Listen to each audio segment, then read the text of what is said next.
Hello everyone, good morning. তোমরা সবাই কেমন আছো? আশা করি তোমরা সবাই খুব ভালো আছো। আমিও খুব ভালো আছি। Welcome back to my channel Arghapriya lifestyle. তো তোমরা ভিডিওটি দেখো। আমি আবার আজকে চলে এসেছি তোমাদের সারাদিনের ডেলি ব্লগ নিয়ে। তো তোমরা ভিডিওটি দেখতে থাকো। এই দেখো, সকালে আমি ঘুম থেকে উঠে ছাদে এসে গেছি। ছাদে পাশে অনেক গাছপালা আছে, তো গাছপালা থেকে অনেক পাতা টাতা পড়ে, সেই জন্য মাঝে মাঝে ছাদটাকেও একটু ঝাড় দিয়ে পরিষ্কার করে নিই। তো কিছুদিন আগেই ঝাড় দিয়েছিলাম বলে একটু মোটামুটি পরিষ্কার আছে। তবে গুঁড়ো গুঁড়ো পাতা পড়ে, সজনে পাতা, বিভিন্ন আম পাতা, বিভিন্ন রকমের গাছ আছে, সেই গাছের থেকে পাতা পড়ে, তো সেই পাতাগুলোই ঝাড় দিয়ে গুছিয়ে আমি নিচ্ছি।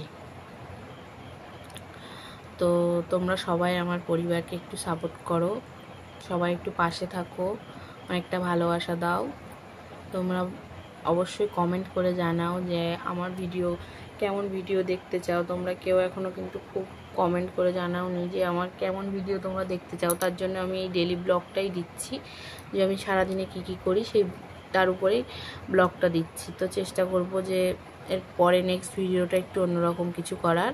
তো তোমরা একটু সাপোর্ট করো, একটু ভালোবাসা দাও, আর অবশ্যই কমেন্ট করে জানাও যে কেমন ভিডিও তোমরা দেখতে চাও। তাহলে আমি সেই বিষয়ের উপরে ভিডিওটা বানাবো। তো দেখো, তোমাদের সঙ্গে গল্প করতে করতে আমার ঝাড় দেওয়া হয়ে গেছে ছাদটা। তো ছাদটা ঝাড় দেওয়ার পরে আমি সমস্ত কাজকর্ম গুছিয়ে নিয়েছি। তো কাজ সব গুছিয়ে নেওয়ার পরে দেখো, আমি জিনিসপত্র ছাদে এসে মেলে দিয়ে নিয়েছি। জিনিসগুলো কাঁচা হয়ে গেছে, কেচে মেলে দিয়ে নিয়েছি। এবার আমি এসেছি রান্না করব সকালে রুটি আর একটা তরকারি। তো আটা মাখে আমার রুটি বানানোর জন্য রুটি বানাচ্ছি এবং একটা তরকারি কেটে নিয়েছি। পেঁপে, গাজর, আলু, টমেটো দিয়ে একটা সকালের তরকারি। দেখো, আমার রান্না হয়ে গেছে সকালে। তো সকালে রান্নার পরে এই যে আমার মামা আমাকে ভাত খাওয়াবো, দিদিভাইকে খেতে দিয়ে দিয়েছি। এই যে রুটি, তরকারি এবং ভাত করেছি, যেহেতু মাম্মাম ভাত খাবে তাই মাম্মামের জন্য ভাত করেছি। তো খাওয়া দাওয়ার পরে স্নান করে আমি চলে এসেছি। দেখো, স্নান করা হয়ে গেছে, এবার আমি পুজোটা দিয়ে নেব।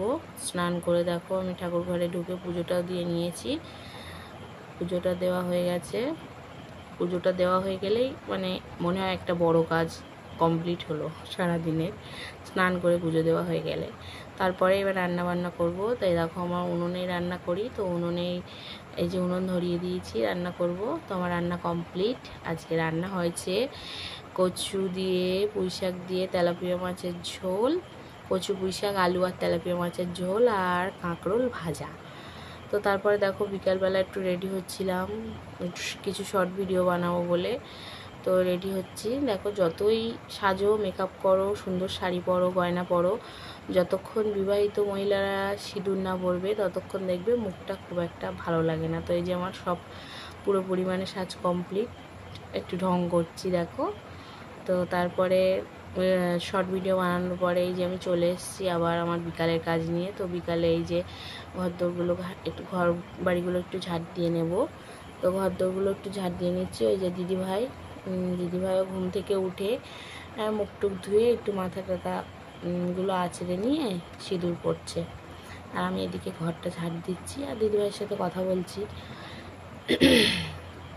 তো এবার ঘর ঝাড় দিয়ে আমার বাইরেটাও ঝাড় দেওয়া হয়ে গেছে। এবার ঝাড় দেওয়ার পরে আমি যাব পরের কাজের জন্য।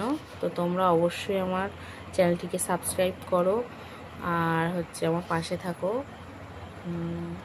তাহলে আমার খুব ভালো লাগবে। দেখো, তারপরে ঝাড় দেওয়ার পরে আমি এই যে আমার মাটির উনুনে রান্না করেছিলাম সেই উনুনটাকে গোবর দিয়ে নিচ্ছি।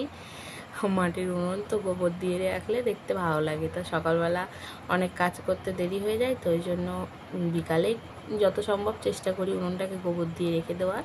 তো এই যে উনুনটা গোবর দিয়ে নিচ্ছি। মাটির উনুন গোবর দিয়ে নিয়ে রাখলে দেখতেও ভালো লাগে, তাই আমি গোবর দিয়ে নিচ্ছি। গোবর দেওয়া হয়ে গেছে আমার।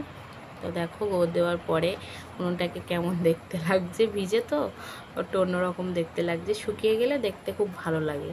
আর এই যে আমার উনুন ধারে মানে অনেক কাঠ জ্বালানি, যেহেতু বিকালে একটু মেঘমেঘ করেছিল তার জন্য।